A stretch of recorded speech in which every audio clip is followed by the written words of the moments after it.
ఆకాశవాణి ప్రాంతీయ వార్తలు చదువుతున్నది కేసుమ.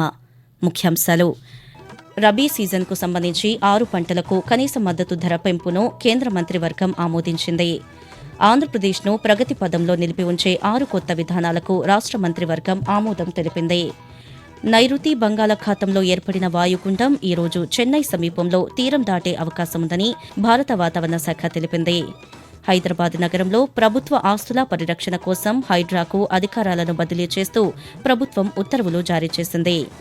ఈ రోజు ప్రపంచ దారిద్ర్య నిర్మూలనా దినం పాటిస్తున్నారు. వార్తల వివరాలు: దేశంలో రైతులకు ప్రయోజనం చేకూరుస్తూ 2025-26 రబీ సీజన్కు 6 పంటల కనీస మద్దతు ధరను పెంచాలని కేంద్ర మంత్రివర్గం నిర్ణయించింది. ప్రధానమంత్రి నరేంద్ర మోడీ అధ్యక్షతన ఢిల్లీలో నిన్న జరిగిన మంత్రివర్గ సమావేశం మరికొన్ని కీలక నిర్ణయాలు తీసుకుంది.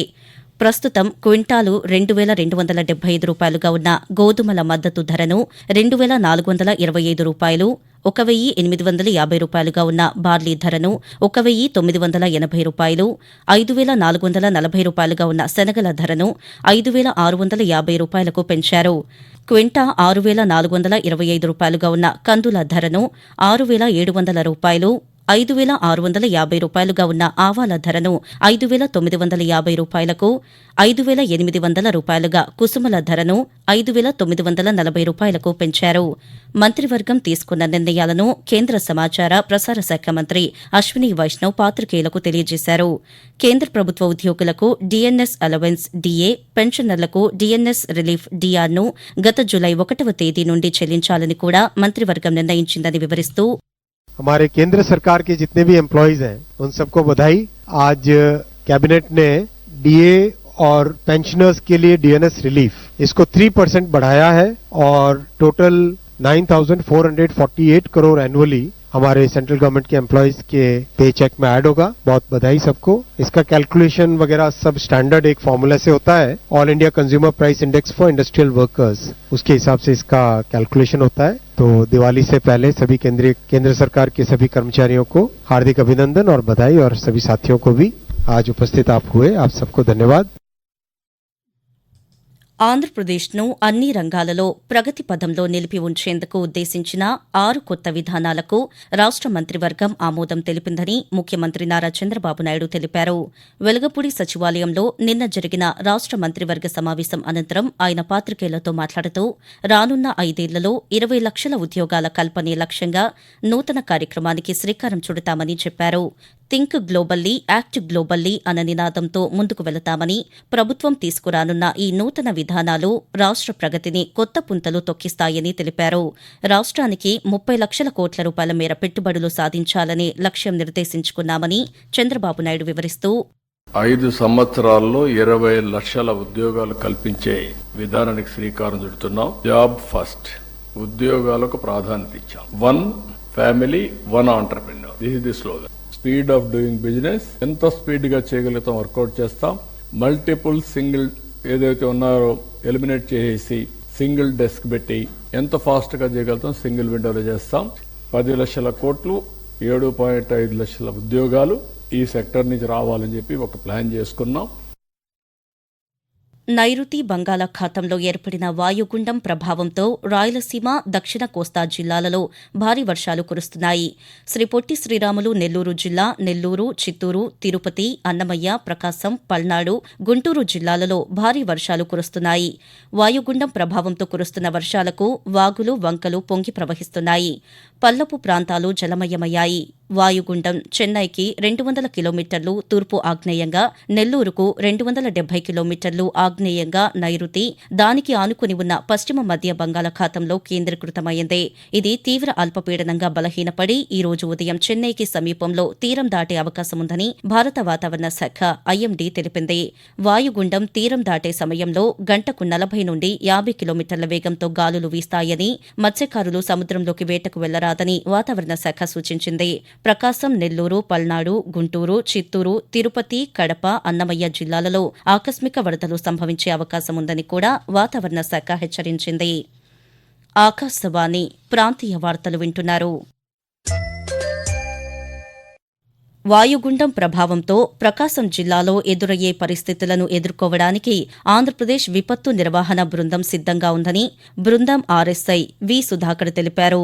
ఆయన ఆకాశవాణి ప్రతినిధితో మాట్లాడుతూ ఎనీ ఎమర్జెన్సీ మీకు కాల్ చేస్తాము, స్టాండ్ బై అనేసి స్టాండ్ బై ఉంచారు. ఓవరాల్ మేమైతే ఆల్ ఎక్విప్మెంట్ని వెహికల్లో పెట్టేసుకొని రెడీగా ఉన్నాం. ఎనీ టైం మనకి ఏదైనా ఇన్ఫర్మేషన్ వస్తే కలెక్టర్ ఆఫీస్ నుంచి వెంటనే మూవ్ అయ్యి ఏ ప్లేస్ అయితే చెప్తారో ఆ ప్లేస్కి వెళ్ళి రెస్క్యూ ఆపరేషన్స్కి మా టీం మొత్తం రెడీగా ఉంది. Any type of rescue DRF తరఫున మా 6th బెటాలియన్ నుంచి ముందు అంతా అలర్ట్ చేసి రెడీగా పెట్టుకున్నారు అనమాట. ఇది ఏదన్నా జరిగినా కూడా వెంటనే టీమ్స్ అనేవి రెస్పాండ్ అయ్యి దాన్ని క్లియర్ చేసే విధంగా అధికారుల చర్యలు తీసుకున్నారు. వాయుగుండం ప్రభావంతో భారీ వర్షాలు కురుస్తున్న కారణంగా ప్రకాశం, చిత్తూరు, తిరుపతి, అనంతపురం, శ్రీ సత్యసాయి, శ్రీ పొట్టి శ్రీరాములు, నెల్లూరు, అన్నమయ్య జిల్లాలలో ఆయా జిల్లాల కలెక్టర్లు ఈరోజు పాఠశాలలకు సెలవు ప్రకటించారు. హైదరాబాద్లోని పలు ప్రాంతాలలో గత రాత్రి భారీ వర్షం కురిసింది.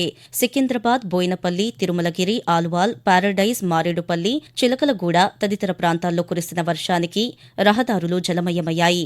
రహదారులపైకి భారీగా వర్షపు నీరు చేరడంతో వాహనదారులు ఇబ్బందులు ఎదుర్కొన్నారు. మరొకవైపు ఉమ్మడి నిజామాబాద్, ఖమ్మం, వరంగల్, నల్గొండ, మెదక్ జిల్లాలలో ఈ రోజు, రేపు తేలికపాటి నుండి ఒక మోస్తారు వర్షాలు కురిసే అవకాశముందని హైదరాబాద్ వాతావరణ కేంద్రం తెలిపింది. హైదరాబాద్ నగరంలో ప్రభుత్వ ఆస్తుల, చెరువుల పరిరక్షణ కోసం ఏర్పాటు చేసిన హైడ్రా సంస్థకు గ్రేటర్ హైదరాబాద్ మున్సిపల్ కార్పొరేషన్ చట్టంలోని అధికారులను బదిలీ చేస్తూ పురపాలక శాఖ నిన్న ఉత్తర్వులు జారీ చేసింది. ఈ అంశంపై హైడ్రా కమిషనర్ రంగనాథ్ వ్యాఖ్యానిస్తూ ఇక నుండి ప్రభుత్వ స్థలాల పరిరక్షణ కోసం హైడ్రానే నోటీసులు జారీ చేస్తుందని చెప్పారు. కూల్చివేతలు, స్వాధీనం తదితర అధికారాలన్నీ హైడ్రాకు లభించాయని రంగనాథ్ తెలిపారు. వాయుగుండం ప్రభావంతో భారీ వర్షాలు కురుస్తున్న ఆంధ్రప్రదేశ్లోని దక్షిణ కోస్తా జిల్లాలలో పరిస్థితిని నిశితంగా గమనిస్తున్నామని ఆర్టీజీఎస్ ప్రధాన కార్యనిర్వహణాధికారి కె దినేష్ కుమార్ తెలిపారు. వాయుగుండం పరిస్థితిని పరిశీలించేందుకు ఆర్టీజీఎస్ వ్యవస్థ ద్వారా చేస్తున్న ఏర్పాట్లను నిన్న ఆయన పర్యవేక్షించారు.